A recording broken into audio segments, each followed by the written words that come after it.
Hi, my name is Francisca, and I'm going to be talking about my bucket list. So, the first few things I have on my bucket list are to meet some of the cast of the show The Office. I really enjoy the show.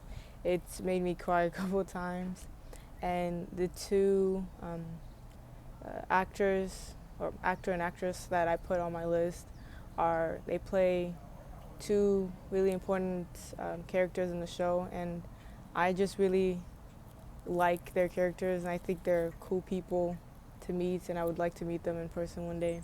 So I have a few things about academics on my list. So I want to get a uh, master's degree. I also want to get a PhD and potentially get a degree in economics. So I'm going to be attending Baylor University in the fall, and I would like to graduate with a degree in, with a master's degree in, no, bachelor's degree in electrical engineering.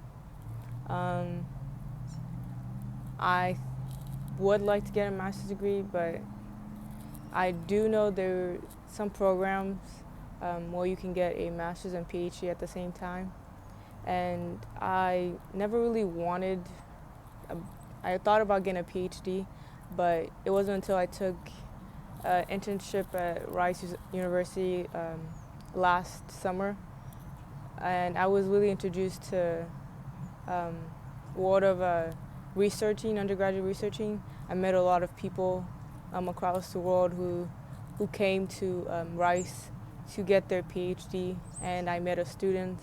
Um, his name was Ndish. Um, and he was getting his master's and PhD at the same time, and it was a really cool experience, and it made me really think that I would like to pursue something like this. And for the economics thing, I I'm not really sure if I would get a degree, but I did listen to I've been listening to a podcast called NPR.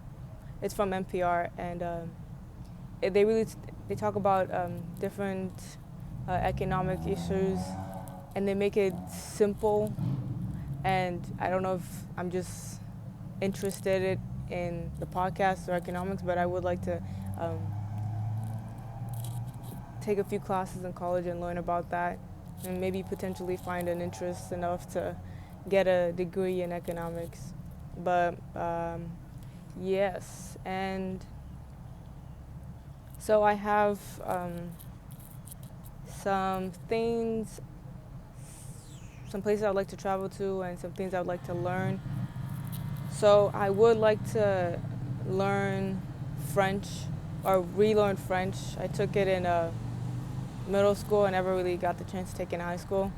My school doesn't have that class. But yeah, I really like the language, and I really wanted to pursue it more, but I was unable to. And I would like to learn Korean. It's I just think that language is so interesting, and the dialect and culture around it is really fascinating. So I would like to really learn about the language, but I really couldn't find time or platform to really learn it. But I think if I put in the energy, I could find a way to um, learn it by myself. So I want to relearn how to play the cello. Also played it in middle school, and never really had the chance to play it again because my school is pretty small, so we don't have an orchestra or band or any instrumental classes like that. Um, so I have my cello, and that's been in my storage room or storage little part in our house for a few years now. Haven't touched it since. Yeah, and I just really like to learn that again. And then I would like to learn how to play the drums. I just really want to be able to like go crazy on the drums and like have it sound good, make sense. But yeah, and the piano, I'd like to learn how to play the piano. I just think the piano is like really elegant, really cool talent to have. So maybe one day I would, like to learn how to play the piano. Some of the other things I have on my list are just pretty random. Um, Things like take singing lessons, grow out my hair, go to a comedy show. But yes, that's pretty much my bucket list.